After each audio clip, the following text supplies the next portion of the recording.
Good evening, everyone. This week of preparation is crucial for UND football as they ready for what could be the biggest test the Fighting Hawk program has ever seen. Even in defeat, Detroit Lakes' own Adam Thielen put his name in the history books last night against the Saints. The Davies boys soccer team has lived by one motto this season: earn the 18. Breckenridge with the lead.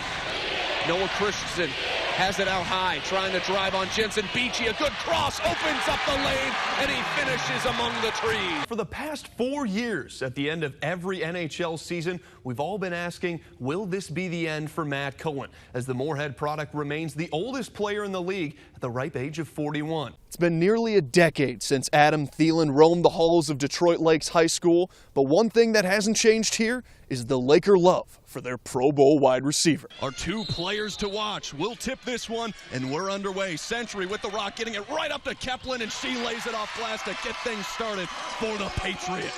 We're out here at Davies High School for our game of the week on WDAY Extra, as we have the Eagles taking on the Demons of Bismarck High, and I have the pleasure of being joined by Davies head coach Jason Thielges. I want to talk about expectations because they're high for Davies track and field, as they have been for the last couple years, coming off back-to-back championships. You know, what kind of goals did you guys have set out to begin this year? Now back into a spread set. Forknell takes the snap, looking to pass, rolling to his right side, has to jump and throw, but it's Vetter who's there for the jumping snag as Davies gets itself on the board. What a catch and what a delivery from Mankato commit Jesse Forknell.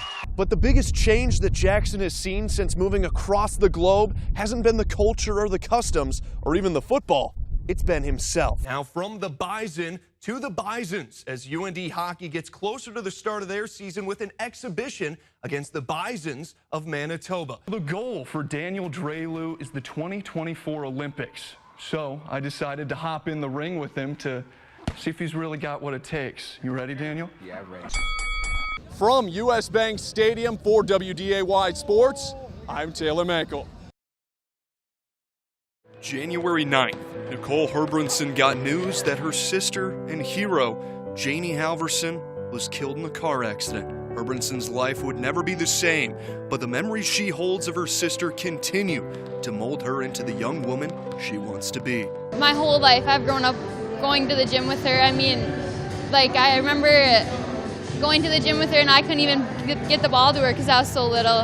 And then growing up and having the roles reversed, and she was the one rebounding for me and stuff. And she's always stressed just how much, just play the game with heart and good things will follow. Obviously it's way different not having her here, but it's so nice knowing that I've got that guardian angel now, and she's had the impact on me that now I try to have on other people. I mean, she's a clone of Janie, and every day that she walks around, she does incredible things, and she makes everybody around her feel special, and also at the same time, she gives everybody that feeling that they're worth something. After the season, the Heart of Lakes Conference held their All-Star game at Barnesville High School, and all proceeds from the event went towards the Janie Halverson Memorial Fund, which goes towards a scholarship account for her 8-month-old son, Hoyt.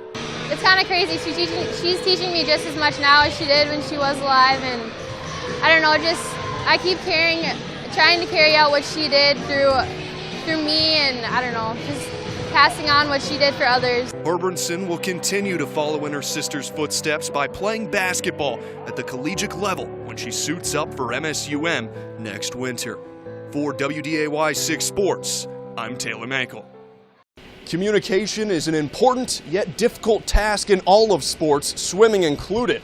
But for one Spartan swimmer, he has to do it a little differently.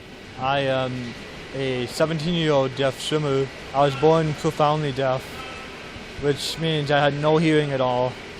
The doctors diagnosed me at 6 weeks old, and then when I got my implants, I got my left one when I was 1 year old, 12 months, and it was a life changer. Growing up profoundly deaf has its obstacles, but Isaiah has faced them head on, and it hasn't stopped him from doing what he's always loved, swimming. Well, my mom told me the story that she used to take me to swim lessons where the parent would hold the child in the water, and she always told me that I was trying to get away from her to be in the water. That's always been there. I've always loved getting in the water. The quietness in the pool is where Isaiah feels most at home. I love being in the water without my implants because I can focus on my stroke. I can focus on what to do, how to do it, without the noise of the crowd distracting. And it just gets me in the zone. Because I don't have any hearing, other senses are heightened. So I can feel water, I can feel water around me and how it moves. When in the water, Isaiah relies on reading lips, reading signs from his interpreter, and an overall understanding of the sport. Honestly, I haven't noticed too much of a difference, and it's all because he's so good about going through the world and has such high character. He's a normal kid. He's more of a normal kid than you see with anybody else. It's just you have to learn, you have to talk to everybody a certain way. His is just you have to talk to him with either your hands or you just have to repeat things once or twice. It's no different than anybody else. And that is exactly how Isaiah wants it, as he's driven by the barrier that separates him from others. He works at it, he overcomes it, he obviously knows it's there, but he has never ever used it as an excuse. That barrier is what drives me. I want to break it. I want to get rid of it completely, and I can with all the tools that have been given to me. A young man not letting anything stop him from doing what he loves. Taking you beyond the game, I'm Taylor Mankle, WDAY 6 Sports. Casey Kremke took up football 2 years ago at Park Christian, and while you don't hear the name in the highlights, Kremke has made history as the first girl Falcon football player. I think it's in anybody's sport. I mean, if you're willing to put in the time and the effort, then I don't think it should be just a male sport. There's always going to be people who don't agree with what you're doing, but I didn't let that stop me. But it took some adjusting, even from the coaches. I was excited. I was really excited about it because I had never coached a girl in football. You know, it changes the dynamic a little bit because you're not only talking to guys anymore. You can't just say, hey guys, and you gotta say, hey guys, and gal. You know, and so it's a lot more fun that way, and you really got to think about what you're saying. And for Casey, being on a team full of boys had its differences. A lot more gas involved, which is gross but true. It's just a pool of testosterone. The male ego in football and any sport in general is just astounding. But those same teammates share an admiration for Casey that goes far beyond the gridiron. She was so brave coming out here, especially being new.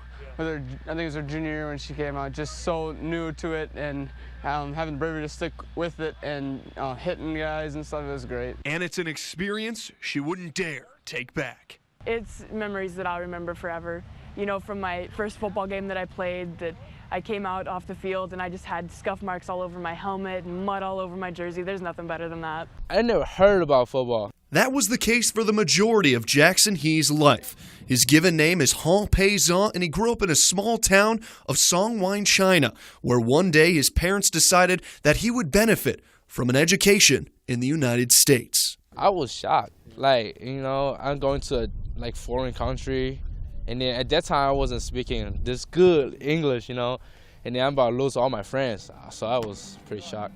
But Jackson went along with his parents' wishes and moved to California, where he would attend Lutheran High School of San Diego.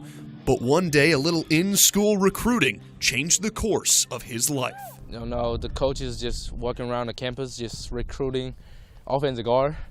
And I was like, sounds interesting, I'm going to play. Playing football helped me a lot, it's a team sports. And then, you got to talk all the time so people can understand what's going on and things like that. While taking up football helped Jackson with his English, his parents weren't too keen on the idea. They were so scared because all the news they heard about football is just concussion, broken bones. And then I just, talked them through it. And then right now they were just excited for me, see my success on the field. Another strike of fate came through Jackson's high school coach, Ron Allen. A Jamestown alum reached out to his former school and told them he'd found something special. He called and contacted us and said he had a good player, and so we took a look at him. He came up on a visit, and very interesting young man. He's got a ton of personality, and he's outgoing, and Once you got past the language barrier, you really get to know him. He's a great person and a great teammate. But the biggest change that Jackson has seen since moving across the globe hasn't been the culture or the customs or even the football. It's been himself. Well, I think it's just confidence. Confidence is something that, Jackson is, I think with any athlete, anybody comes to the college level, to have that ability to be comfortable in uncomfortable situations is something we talk about all the time. I think it's my personality, In China, I was more like a shy guy, but after I get in, playing sports here, and I feel like more outgoing, yes, football really changed you. And it seems a journey of over 7,000 miles has created a changed man. Taking you beyond the game, I'm Taylor Mankle.